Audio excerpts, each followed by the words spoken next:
Hi champs, welcome back to my channel, or should I say my podcast, because there's also a podcast. So I put the videos on YouTube, then the audio goes to my podcasts. My name is Frances OKK. If you're new, welcome. If you're not new, then welcome back. Well, today I will not be continuing with my series on abuse in Nigeria.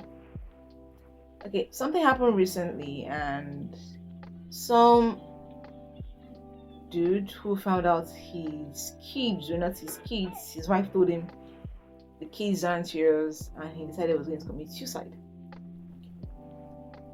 So my topic for today is paternity fraud, or should I say scam, in Nigeria.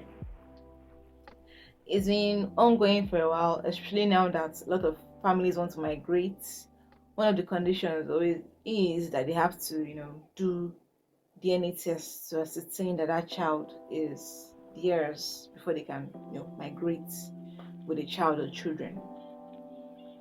I'm not here to defend anybody or say it is right, because it is not.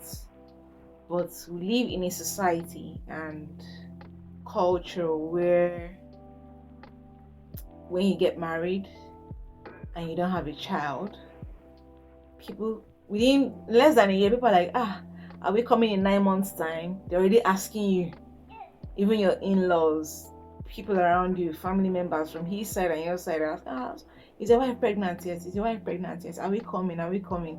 Within a year and you're not pregnant, and everybody's like, no baby yet. Do not start telling you, drink this, eat this, go here for prayers, stuff like that. Yeah, that's kind of society we live in. Not having a child in a marriage brings serious issues. 1 year, 2 years, people are like, next thing, maybe the guy's mom or his family members have told him to marry somebody else, and he brings in a second wife. So it is not new. I've heard of it. We've heard of cases of baby factories in different places all over the country. And how do you think this baby factory thing works? Really, these women go to these baby factories and they pay for a child, be it boy child, and these factories, they sell kids depending on the amount, the gender you want. Is it a boy? Boys are more expensive. Is it a girl child? Is it newborn? And then you pay.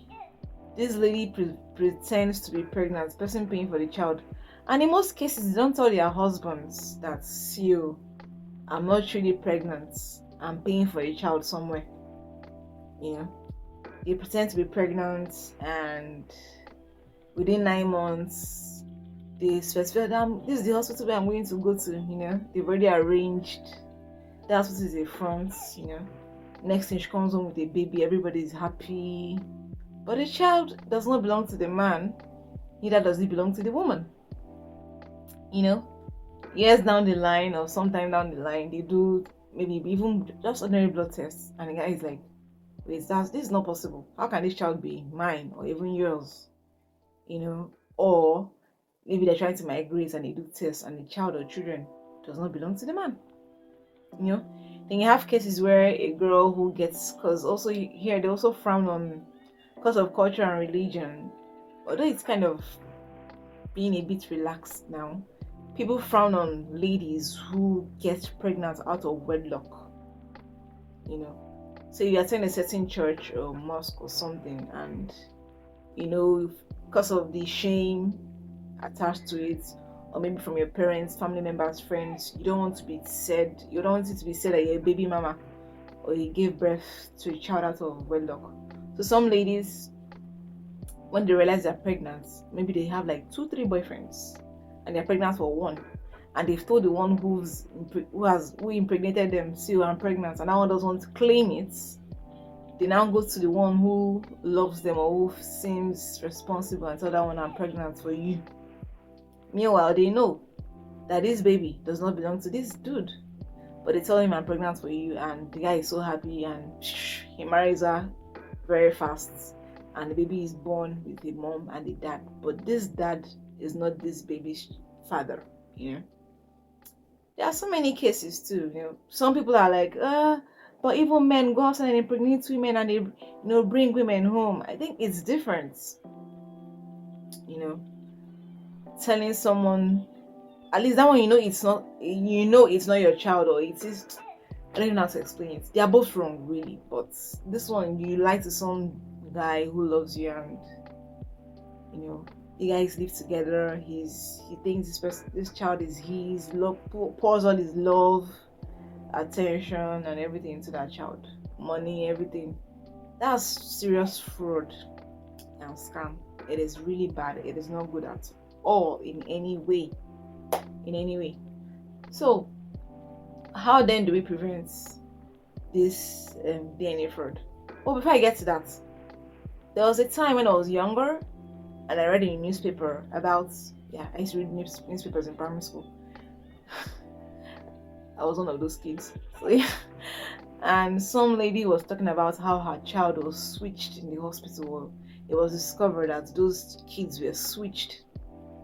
This was a foreign newspaper, foreign news. Then they used to have all these oddballs and what they used to have in newspapers. I can't remember the particular Nigerian newspaper that used to have oddballs, odd news and all that. And they discovered that the babies were switched at birth. Then some years back, not long ago, I think she was South African, a nurse, she was on her deathbed, and then she now confessed that all the babies that were born in that hospital, that she switched them off for. And people were like, why? She was like, for the fun of it. It gave her pleasure to do it.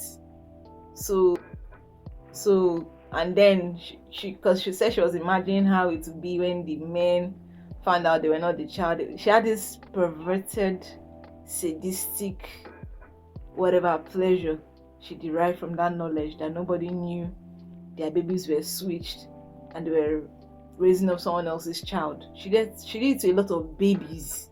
Imagine working in a hospital for over 30 years and every child that was birthed in that hospital, you switched every one of them. Okay, so how do you prevent this paternity fraud? Let's put it that way. Okay, first and foremost, if you're a young lady who gets pregnant outside of wedlock and you know that guy is not the father of that child, don't do it. It is wrong before God and before man. Be honest. Tell the guy, I am pregnant, but it is not for you. If that guy really loves you, he would marry you and happily rear that child as his own. He will even adopt the child. So what am I trying to say? One, do the right thing. Let him know the child is not his. Don't go lying to some dude. Then if nobody agrees to marry you, bear the consequences of your actions. Actions have consequences. You can't be having unprotected sex and think you won't get pregnant. So yeah, the consequence is you're pregnant. Please don't go and carry that consequence and give it to someone who has nothing to do with it to do it for you. Do the right thing. Yeah, forget what people will say. Do the right thing before God and before man. You've committed one sin. Do you now want to commit another sin on top of the sin you committed earlier?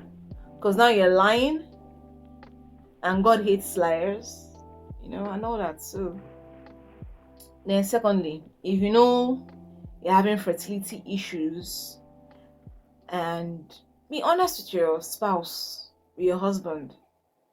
Can we adopt, or can we use a surrogate or something?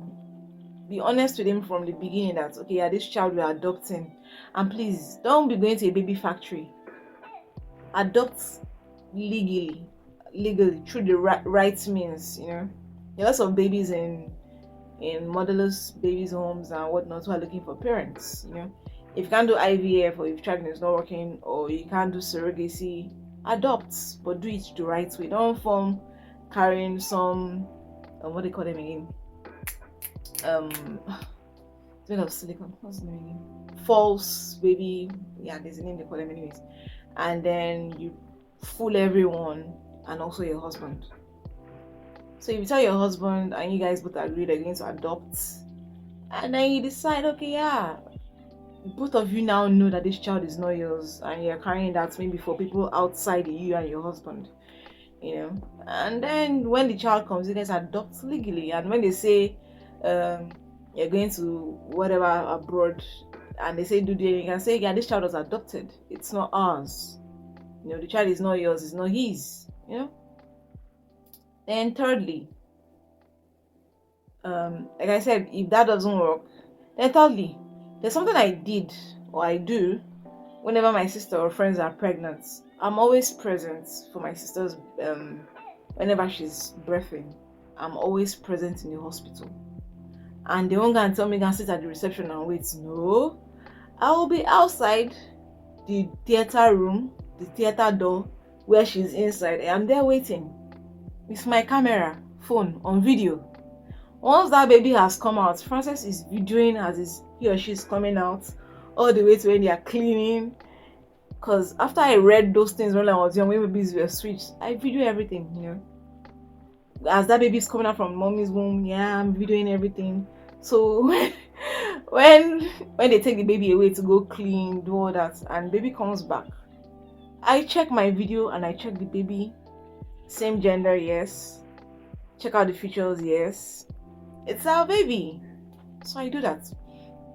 Don't be a husband that when your wife is pregnant and she's in the labor ward, you're not there. If you're not able to be there, make sure a friend, her friend, or some family member is there and present. So yes, I do that video thing. So as I'm seeing all the birthmarks, everything, he or she, her face, everything. So later you can't come tell me stories, There's some hospitals where they switch babies. Here, we've heard of them so many times, even growing up. We see them in movies. Maybe some lady wants a male child and she's had so many female children, because here they take male children in some parts of the country as really, really important, because they believe it's the male child who will bear your name, the surname, until the end, that the females will get married and that's the end. They will change their surnames. So yeah, male children are in some parts are very important, So women go through any means possible to present a male child that will inherit their husband's surname. So some hospitals, you pay them and you're giving birth at the same time. Some other lady has a male child and you're giving birth to a female child. Then they switch the babies. Some do it. Some doctors and some private hospitals, they do it. You pay them and they switch the babies for you. So which is why you need to be there, present, videoing, seeing what's going on with your baby. You know what I'm saying? Very important. And then fourthly, whenever you're doing a paternity test, you're doing that DNA test to check if that child is yours as a man, also do a maternity test.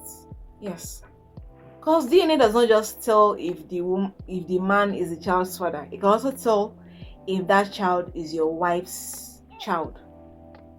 So if you're going to do a DNA test to see if you're the father of that child, please also, hearing all these things I've said about people switching babies for the fun of it, for money's sake, people buying babies, also check if your wife or partner is the mother of that child. So you're going to do 2 DNA tests, yes, for you and for her, because sometimes she might not even know, and you see some women saying it's not possible, yeah, the only one I've ever slept with, blah, blah, and to her it's the truth, and she doesn't know her baby was switched or something like that. So if you're going to do that test, do for the both of you. Then if the test comes out that she's the mother of the child and you're not the father of the child, then you can be like, yeah, she fooled me, she did this all along, she slept with some man, stuff like that. But if you do the test and she's not the mother of the child and you're not the father of the child, So you see, you can start questioning, okay, how did this happen? Just know some hospitals switch babies. People buy babies too. Some women buy babies. So is it her baby was switched or she bought? That's what I have to say about paternity fraud or scam in Nigeria. It's the environment. Babies are really important. Cause yeah, like I said, when you get married, people are already checking your womb. We call them womb watchers. You're not pregnant yet. When are we coming to eat rice? Even from the reception where you're doing your wedding, they'll be saying 9 months time we'll come for the baby's naming ceremony, or we'll come and eat rice and celebrate with you. They're already putting that pressure on you. So yes, champs. Hope my thoughts on this have been able to help you somehow, as imperfect as they are. If you're a lady, I've said all I have said.